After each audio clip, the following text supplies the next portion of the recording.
Theorem पे हम लोग बात करेंगे necessary and sufficient condition for a vector. यह एक वेक्टर हो गया,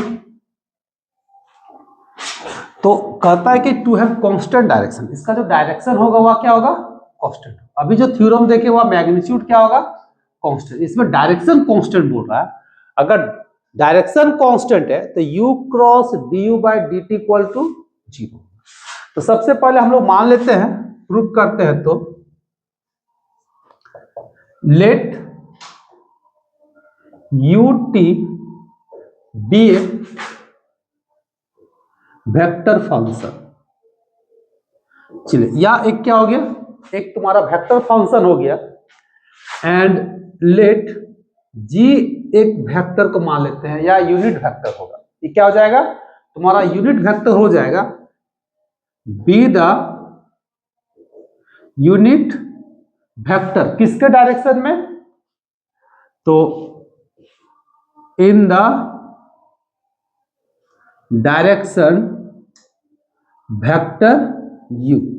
u के डायरेक्शन में g जो वेक्टर है या तुम्हारा एक यूनिट वेक्टर है। तो जब यूनिट वेक्टर है तो हम लोग को मालूम है कि u का जो मैग्नीट्यूड होगा, इसको कैसे लिखेंगे, ut वेक्टर u है और u का मैग्नीट्यूड कितना हो गया, ut हो गया। देन अब अगर हम इसको वेक्टर को लिखेंगे तो कैसे लिख सकते हैं, u मैग्नीट्यूड हो गया।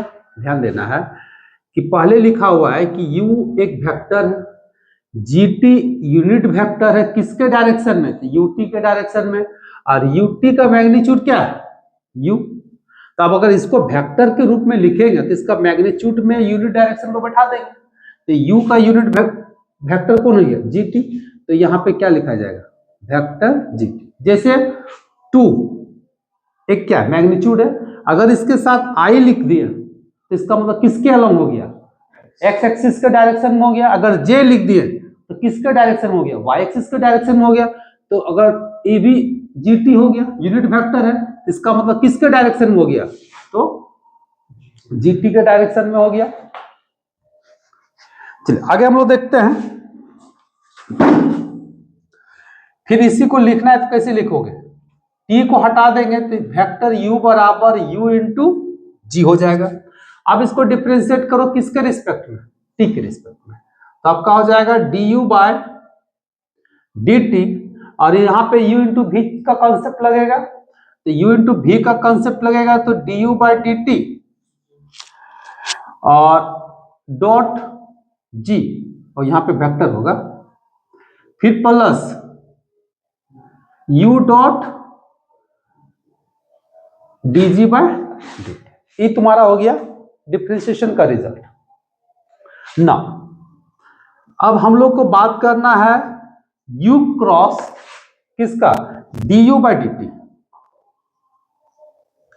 यह हम लोग को रिजल्ट में देखो दिया हुआ है कि u cross du by dt। जब u cross du by dt लिखेंगे तो यहां पे u ही रहेगा, और du बाय dt का वैल्यू दिख रहा है, कितना दिख रहा है, cross du by dt dot vector g plus u dot vector g by dt।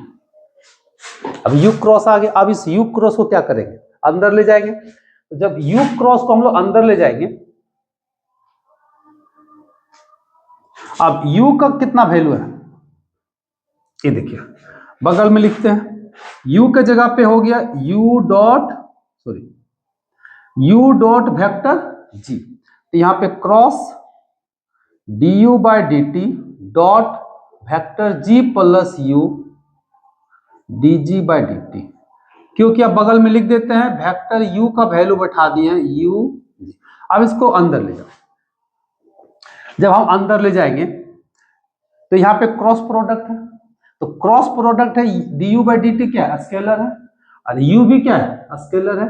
तो वेक्टर कौन हुआ, g वेक्टर, और तो क्रॉस प्रोडक्ट लगाएंगे तो g क्रॉस g कितना होता है, 0। g क्रॉस g कितना हो जाएगा, 0। तो जब हम लोग यहाँ पे ऐसे डॉट नहीं भी लिखेगा चलेगा, तो मतलब हो गया u du by dt, U खाली लिखाएगा। अब यहां से आ गया तुम्हारा g क्रॉस g, क्योंकि यह क्रॉस प्रोडक्ट क्रॉस के साथ लगेगा, तो यहाँ पे क्रॉस कौन है, डॉट नहीं भी देगा चलेगा, क्यों, ऑलरेडी यह स्केलर है, ठीक है, तो डॉट का कोई यहाँ पे रोल नहीं है। प्लस अब D G by D T vector है, और यहाँ पे जी क्या है, वेक्टर है, तो जब वेक्टर है तो u को u से गुना करेंगे तो क्या होगा, यू स्क्वायर, स्केलर को स्केलर के साथ मल्टीप्लाई करेंगे, वेक्टर को वेक्टर के साथ, तो जब यहाँ g वेक्टर को क्या करेंगे, क्रॉस, क्योंकि यहाँ पे क्रॉस प्रोडक्ट है, तो g cross dg by dt। अब चूंकि हम लोग को मालूम है कि किसी भी दो वेक्टर का क्रॉस प्रोडक्ट कितना होता है, जीरो होता है, तो जब यह क्रॉस प्रोडक्ट जीरो हो गया तो फाइनली पार्ट तो पूरा जीरो हो गया, तो यहाँ पे क्या बचा, U square vector G cross D U by D G by D T. तो हम लोग यहाँ पे क्या मिला, u क्रॉस कितना है, D U by D T का रिजल्ट कितना आ गया, U square vector g cross D G by D T. चलिए इसको हम लोग मान लेते हैं इक्वेशन 1। अभी हम लोग सिर्फ काम किए हैं, अब इसके बाद हम लोग क्या करेंगे, इसको आगे ले जाएंगे। तो सबसे पहला काम करेंगे नेसेसरी कंडीशन।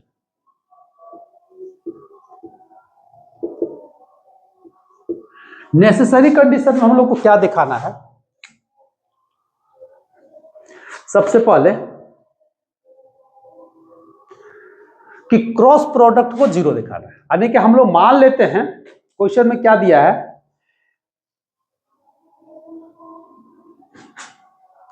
कि यूटी का जो डायरेक्शन है इसको कांस्टेंट मान लेते हैं, ठीक है, कि लेट द डायरेक्शन, ठीक है, let the direction of the vector ut is constant. इसका जो डायरेक्शन होगा उसका डायरेक्शन को हम लोग क्या मान लेते हैं, कांस्टेंट मान लेते हैं,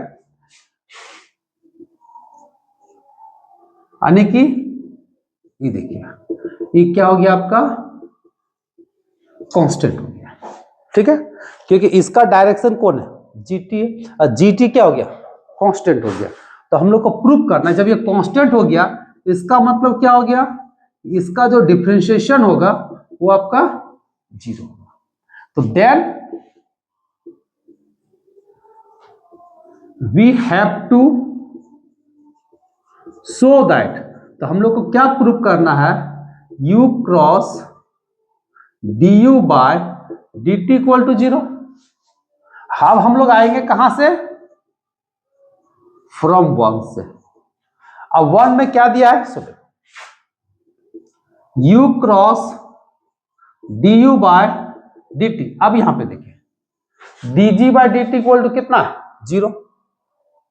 जब हम इसको जीरो पुट कर देंगे तो U square G cross zero, तो फाइनली क्या आ गया, जीरो। तो हम लोग को यही ना प्रूव करना था, u cross D U by D T equal to zero. ये पहला पार्ट प्रूफ हो गया। अब सेकंड पार्ट में क्या करना है, ये आपका दिया हुआ रहेगा, u cross D U by D T equal to zero दिया रहेगा। हम लोग को प्रूफ करना है कि इसका जो डायरेक्शन मतलब कौन, जीटी, जीटी क्या होगा, कांस्टेंट होगा, ठीक है। तो फिलहाल इसको नोट करो।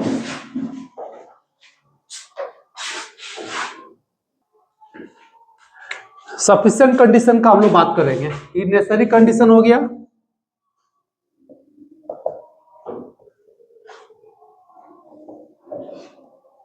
सफिशिएंट कंडीशन, ठीक है। तो सफिशिएंट कंडीशन में हम लोग को क्या लेट करना है, मान लेते हैं कि u cross D U by D T equal to zero. तो हम लोग को प्रूफ क्या करना है, टू शो दैट, यानी कि डायरेक्शन दिखाना है, हाँ, जी जो यूनिट वेक्टर है ये क्या होगा, कांस्टेंट। इसको क्या दिखाना है, कांस्टेंट। तो जब यहां पे u cross du by D T equal to 0 है, और हम लोग के पास यहाँ पे देखिए किधर गया, यहाँ तो है ही नहीं है। चूंकि u cross du by D T equal to हम लोग प्रूफ किए थे, वो रिजल्ट था, कितना प्रूफ किए थे, u स्क्वायर g प्लस, नहीं प्लस में था, किसमें था, क्रॉस प्रोडक्ट था ना, हाँ क्रॉस प्रोडक्ट कितना था, dg बाय dt, यही था। अब इसका वैल्यू क्या है, 0 है। जब इसका वैल्यू 0 है तो u square g vector dg by dt equal to कितना हो जाएगा, 0। अब चूंकि यहाँ पे u तो 0 होगा नहीं, तो u 0 नहीं होगा तो क्या 0 हो गया, g cross dg by dt equal to 0। इसको हम लोग मान लेते हैं इक्वेशन 2। अब यहाँ पे चूंकि g जो वेक्टर है इज यूनिट वेक्टर है,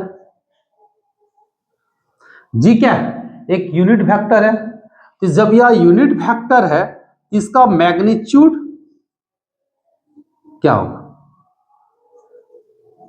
कांस्टेंट होगा। कोई भी यूनिट वेक्टर का मैग्नीट्यूड हमेशा क्या होता है, 1 होता है, यानी कि कांस्टेंट होता है। तो इसका मतलब यह क्या हो गया, कांस्टेंट हो गया। तो जैसे कांस्टेंट हो गया, एक थ्योरम अभी हम लोग प्रूव किए कि कोई भी वेक्टर का जो कांस्टेंट होता है तो g dot G T by equal to कितना हो जाएगा, 0।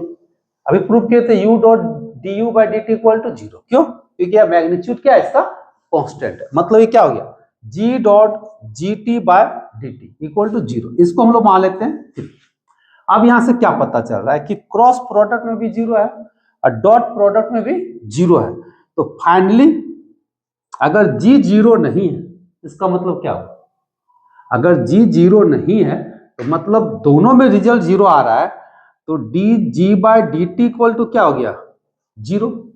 और जब g का डेरिवेटिव 0 आ रहा है, इससे साफ पता चलता है कि क्या होगा, कांस्टेंट होगा, होगा कि नहीं होगा।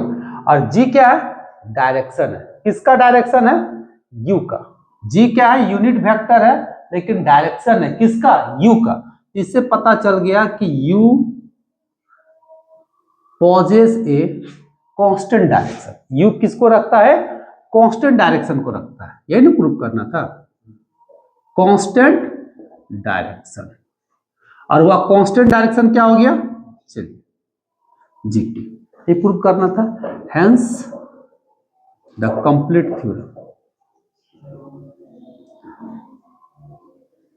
ये दोनों थ्योरम बहुत इंपॉर्टेंट है, इसको कर लेना है। इसके बाद एक छोटा सा थ्योरम है, हम लोग देखेंगे, फिर क्वेश्चन बनाएंगे। लिखो